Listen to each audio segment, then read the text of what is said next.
Hey BookTube, this is Friday Reads.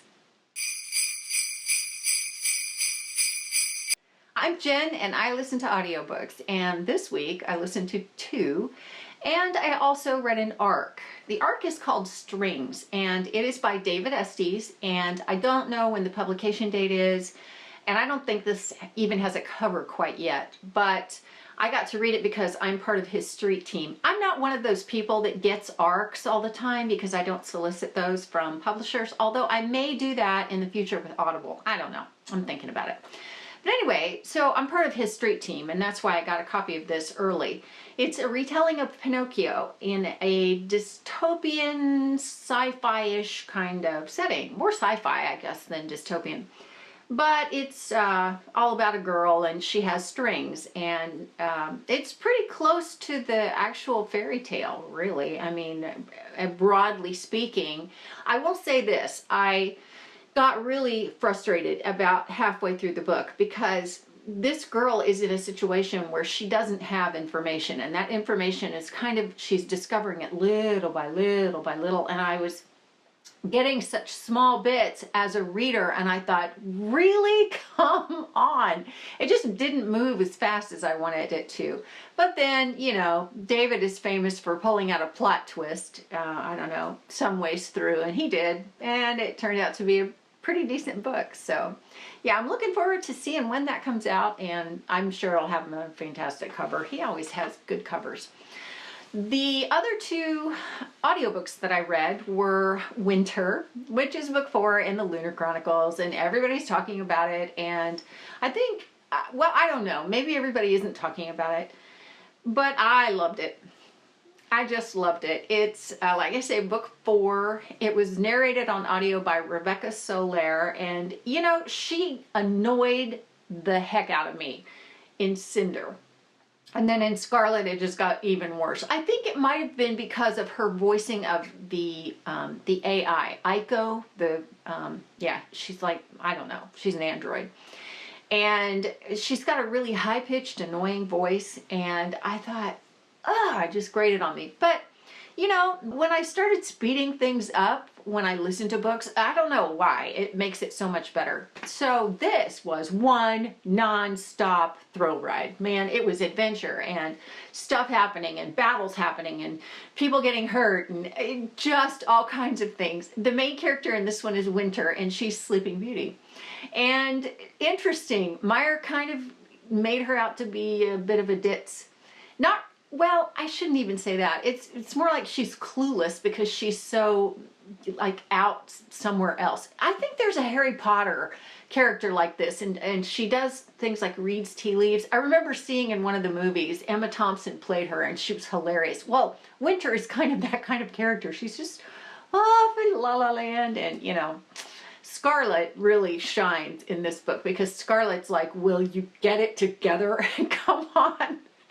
So really, really great book. Had I been reading it, I would have been flipping pages. This thing is 800 pages long, so that tells you it's, I forget how long it is, but listening time. But you know what? I could not put it down. I couldn't stop listening because it was just so good. I mean, the time flew by.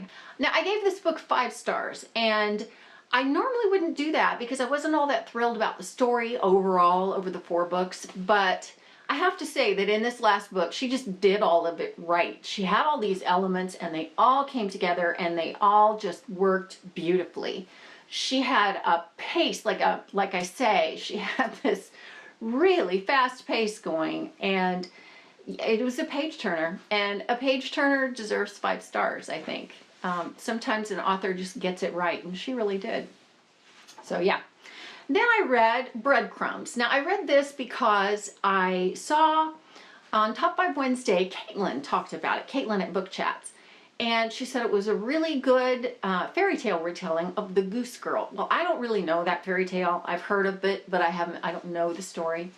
So I thought, well, you know what? That's just what I'm in the mood for right now. So I picked it up. It's by Anne Ursu, and it is a middle grade book, and it's illustrated, and Erin Maguire does the illustrations. But on audio, it's narrated by Kirby Hayborn. Oh, what a pleasure.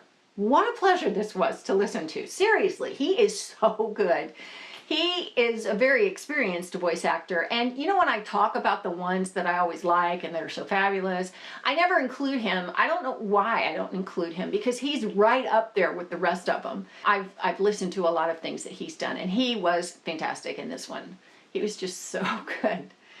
And this is an odd combination of a fantasy story and a contemporary story. And in the contemporary story, we start out with the contemporary story of Hazel, who is 11. She is an Indian girl who has been adopted by a U.S. American European descent family. So she doesn't match with them, and that point is made that they're not a matching set. But that's okay. Her dad and mom have gotten divorced recently, and so she used to go to a private school, which you kind of get the feeling is like a Montessori school, which is a school with no structure, and they're all about learning, and they're all about doing it in a way that the child is able to learn, you know, learning styles and all that kind of thing. Well, she's pulled out of that because they can't afford it anymore, and she goes to public school where her teacher is like, get in line, and that doesn't go well for her. And so her best friend is Jack. He lives next door, and they are two peas in a pod. Now, Jack's family is going through something with his mom being mentally ill, and that's never clarified, but it's told from a child's perspective. So all you know is that she doesn't take care of herself anymore, and she's kind of off. So Jack vanishes one day, and Hazel decides she's going to go find him. There are some allusions made to the fairyland part of the book in the earlier part of the book when Hazel visits with a friend she hasn't seen in a long time, and the friend has an uncle who's a screenwriter, and they start imagining a story. And a lot of that story plays out in the fantasy part of the book. But you know, you have that going on, but that's treated so real. Like, it's treated so realistically, I guess that's what I want to say. But it's being told from the perspective of a child, an 11-year-old. So I guess on that point it is accurate.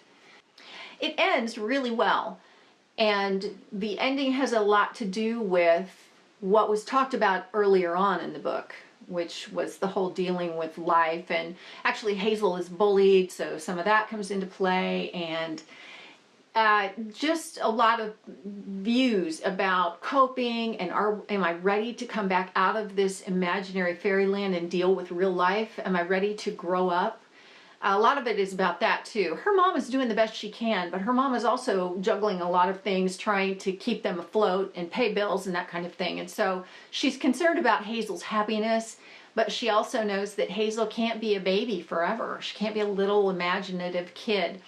I think one of the reasons I appreciated this book the most is because I had a kid like that. She was so full of imagination, such a dreamer. And she had a third grade teacher that I should have gotten her out of that class. I really should have. I, of course, was the mom that had all these other things going on with 4 other children. But, you know, she stopped dreaming about then. And she has kind of, through her life and through the course of her teenage years, she recaptured that to some degree. But as an adult, she's recaptured it in the best way. And now she's an animator, so she animates games.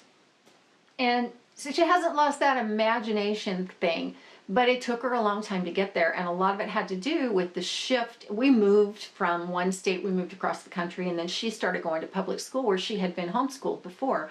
And I watched that. So to see Hazel kind of starting to go through that and to kind of listen to her inner dialogue was heartbreaking and yet really good at the same time. You know, overall, I gave the book 4 stars. I thought it was excellent. And I think it's probably a really important middle grade book with a lot to say about pertinent things that kids can identify with. Right now, I am listening to Their Fractured Light. This is by Amy Kaufman and Megan Spooner. And it's the 3rd book in the Starbound trilogy. And I think this is going to wind up the series. The first book in this series was so good. It was just so good. And the second book didn't follow a character study like the first book did. The first book was really more about the characters set in this, on this journey. And the second book picked up the political situation and kind of an overreaching idea involving aliens and then it went on from there, and I didn't enjoy it nearly as much. And this one is kind of going that direction too. It's completely different characters. One is a con artist and the other is a hacker. And so that part's entertaining, and I like these characters, but I don't love the story. And so I'll be interested to see where the story goes. I'm only about maybe 30% into it. So it's narrated on audio by Kim, my guest, who I kind of like sometimes and I kind of don't other times. She has a really high-pitched voice. And so sometimes she can just sound so much like a little girl, and it just bugs the heck out of me. But not in this one. She sounds really good in this one. And I'm fairly impressed, having listened to her before.